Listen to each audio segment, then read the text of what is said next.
Assalamualaikum warahmatullahi wabarakatuh. Halo Bapak Ibu Guru di seluruh Indonesia. Perkenalkan, nama saya Atia, calon guru penggerak angkatan 10 dari SDN Tegal Besar 1. Kali ini saya akan menyampaikan demonstrasi konstekstual modul 1.4 praktik segitiga restitusi. Segitiga restitusi. Segitiga restitusi adalah proses menciptakan kondisi bagi murid untuk memperbaiki kesalahannya sehingga karakter mereka lebih kuat ketika kembali pada kelompoknya. Tahapan segitiga restitusi yaitu yang pertama, menstabilkan identitas, 2, validasi tindakan yang salah, 3, menanyakan keyakinan. Yang pertama, menstabilkan identitas. Bagian dasar dari segitiga bertujuan untuk mengubah identitas anak dari orang yang gagal karena melakukan kesalahan menjadi orang yang sukses. Anak yang melanggar peraturan karena sedang mencari perhatian adalah anak yang sedang mengalami kegagalan. Kedua, validasi tindakan yang salah. Langkah kedua yang perlu dilakukan yakni memvalidasi tindakan yang salah. Guru berupaya memahami kebutuhan dasar yang melatar belakangi anak berbuat kesalahan.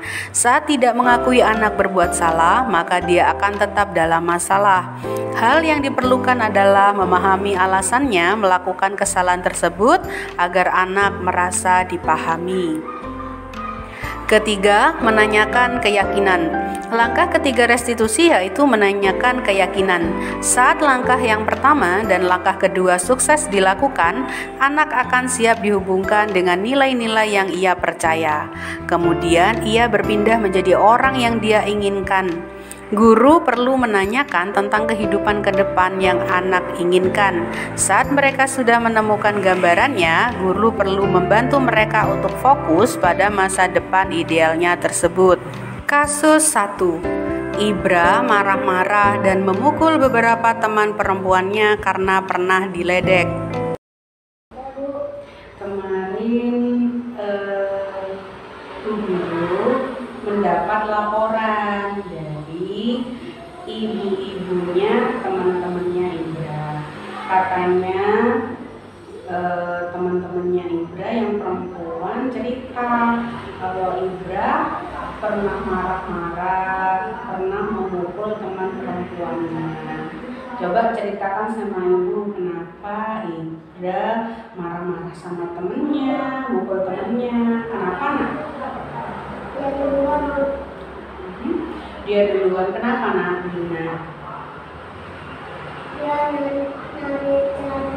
Oh, narik celana. Kira-kira menurut Ibra siapa yang narik celana? Yang narik celananya Siapa? Putri. Kira-kira menurut Ibra kenapa Putri narik celananya Ibra waktu itu? Nggak tahu. Oh, nggak tahu. Mungkin Putri lagi iseng ya. Nah, terus Ibra marah atau mukul? Mukul, iya. Nah, ini Ibra tahu nggak kalau mukul temennya itu salah? Iya tahu. Tapi perbuatan temennya juga nggak benar ya. Mungkin temennya itu iseng kepada Ibra juga karena ada alasannya ya. Ibra dulu tahu mungkin Ibra melakukan pemukulan dan marah-marah kepada temannya karena Ibra merasa disalah-salahin dulu ya. Jadinya Ibra ini membalas ya. Kalau yang katanya Ibra marah-marah itu Ibra kenapa? Diejek-ejekin ya. Nanti guru juga akan manggil teman-temannya Ibra. Jadi bukan hanya Ibra saja yang guru tanyakan kenapa, ada apa, ini kok kelasnya ramai, ibunya anak-anak kok pada laporan gitu ya. Guru tahu Ibra sedang membela diri, tapi misalkan Ibra lebih sabar, mungkin Ibra juga bisa laporan ke gurunya, ke guru ya, bisa laporan. Jadi Ibra nggak perlu melakukan pukul-pukulan. Nanti ibu guru yang akan menasehati menasehati teman-temannya. Ya. Indra, di kelasnya ada aturan peraturan kelas nggak sama guru? Ada. Kira menurut Indra, apakah kita boleh menyakiti teman? Tidak boleh. Kenapa, Nak? Dengan teman kita harus saling menghargai, saling apa lagi? Saling menghormati. Pintar Indra. Jadi nanti kalau ada kesepakatan di kelas tentang perilakunya anak-anak, Ibra mau nggak mengikuti kesepakatan itu? Jadi kalau ada temannya yang mengganggu Ibra mau apa? Menasihati atau menegur, terus bilang juga ke guru. Karena kalau Ibra menegur sendiri, nanti Ibra malah malah disengin lagi, diganggu lagi. Sampaikan aja kepada gurunya, gitu ya. Bu guru nanti juga akan panggil teman-temannya Ibra biar mereka juga nggak iseng lagi ke Ibra. Jadi Ibra nggak pukul-pukul lagi, ya. Jadi yang pertama, Bu guru nggak menyalahkan Ibra karena Ibra juga membela diri karena sering diganggu sama teman-temannya. Tapi melakukan pemukulan itu juga tidak boleh, ya. Solusinya kalau Ibra sedang diganggu atau diiseng temannya adalah dengan melaporkan ke guru. Kemudian yang ketiga, tentang kesepakatan kelas, ada aturan-aturan yang ada di dalam kelas, ya, bahwa kita harus saling menghargai, menyayangi sesama. Berarti mulai hari ini Ibra mau jadi anak yang lebih baik. Terus tidak mudah marah, namanya mau menjadi anak yang sabar. Kasus 2, Ja'far menjegal kaki Saka karena Saka memercikkan air ke tubuhnya. Ya. Ja'far, kemarin Bu Guru dengar dari Bu Anis, katanya Ja'far bikin bibirnya Saka benjol. Kenapa, Nak? Yang keras dong, yang keras. Karena Saka yang Saka duluan yang bikin gara-gara, ya. Saka bikin gara-gara apa ke Ja'far? Nyipratin air ke badan atau ke muka? Ke muka. Terus Ja'far jadinya marah. Setelah marah Ja'far kenapa? Ngejar Saka, terus jegal kakinya Saka, iya.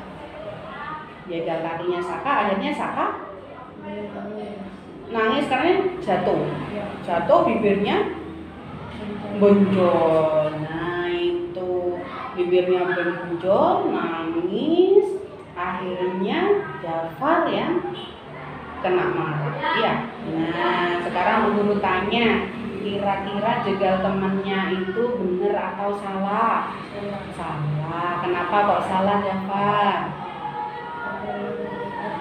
Karena menjegal teman bikin temennya, bikin temennya kalau dijegal jatuh nangis, berarti temennya merasa apa? Merasa sakit, ya. Berarti Ja'far sudah menyakiti temannya. Itu boleh nggak, Le? Nggak boleh, salah ya. Nggak apa-apa. Ja'far melakukan itu mungkin karena Ja'far kesal, ya. Ja'far jengkel karena sudah dicipratin air, nggak apa-apa. Tapi kalau Ja'far diisengin lagi seperti itu, seharusnya Ja'far nggak boleh marah, tapi lebih harus biar nggak sabar, pinter, harus sabar. Misalkan Saka tetap gangguin Ja'far, berarti Ja'far harus ngapain Saka nih?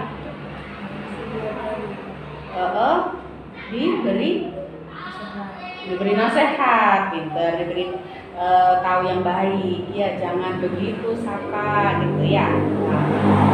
Nah sekarang Jafar sudah tahu itu tindakan yang keliru, salah karena melanggar keyakinan kelas. Ada keyakinan kelas kan?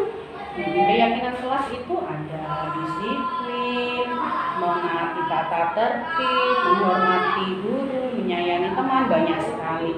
Kalau Jafar menjegal temannya, berarti Jafar sudah melanggar yang mana? Keyakinan yang mana? Dilarang.